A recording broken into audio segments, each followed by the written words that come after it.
And finally, it's a job of mammoth proportions, and it took 7 brave keepers to carefully catch this over 21-foot snake for her annual weigh-in at the Australian Reptile Park in South Wales, Australia. Last year, Atomic Betty weighed a whopping 308 pounds, but the python may have been watching her figure lately, maybe for the new year, who knows. Coming in at much trimmer of 284 pounds, deemed a healthy weight. Reticulated pythons are the longest in the world and are the only snakes to be considered true man-eaters. No, thank you. Yeah, going on a diet, I guess, but still had to have, what, 1, 2, 3, 4, 5, 6, 7 people holding it. Yeah. I'd want to be the person at the tail. Not only would it be lighter, no chance of death either, so that's good. What are they standing on? That's odd. A scale. Oh, I got you. Okay. Oh, so, and they probably they'll subtract their weight. I got you. Yeah. Because I doubt that she has enough patience to just slither onto a scale. Yeah, you know? Yeah. Okay, what's her name? Betty? Atomic Betty. Oh, stay right there, AB. Yeah. Hold on sit, a sec. Yeah. Sit. Speak. Sounds, yeah. Yeah. Would you want that job? Like I said, tail end? The tail end, yeah. Or maybe the middle. What if she just started wrapping her tail around your arm and slowly started squeezing you? That's when I would say my last will and testament, I suppose. Yeah. That would be a job you could not pay me millions of dollars to do. I'm really? Sorry. How much would it take you to hold the head of the snake in that The line? head of the snake? Yeah. Like $1 billion. Oh, $1 billion? Yeah. Okay, maybe $1 million. I'd do it for, I'd do it for $20.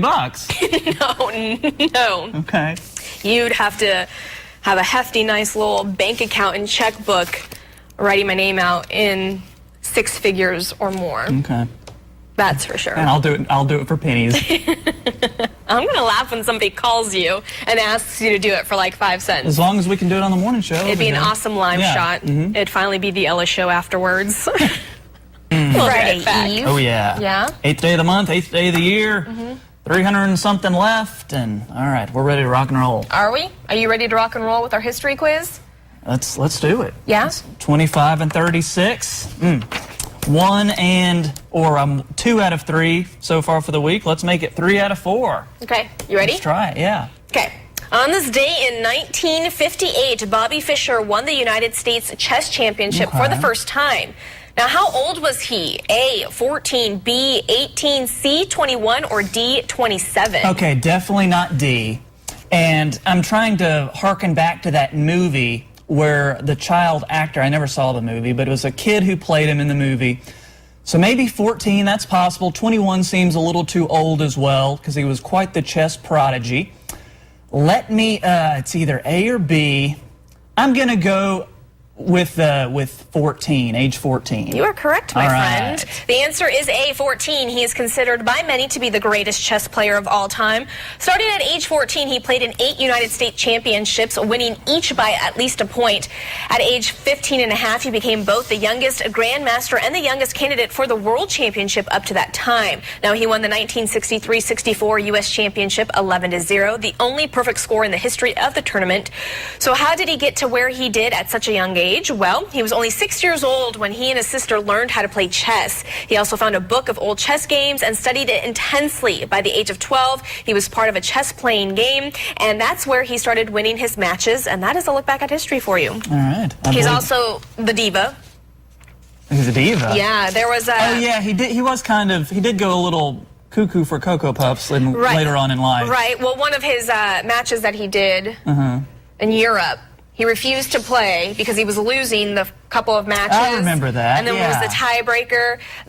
The table wasn't the right size. It was not the right type of wood. That was a past day in history, I believe. I remember that. Yeah. And the climate was too cold for him inside, and he refused to leave his room. I think he was just being a baby because he was losing. Poor little Bobby Fischer. Yeah, too cold for him to play chess. Yeah.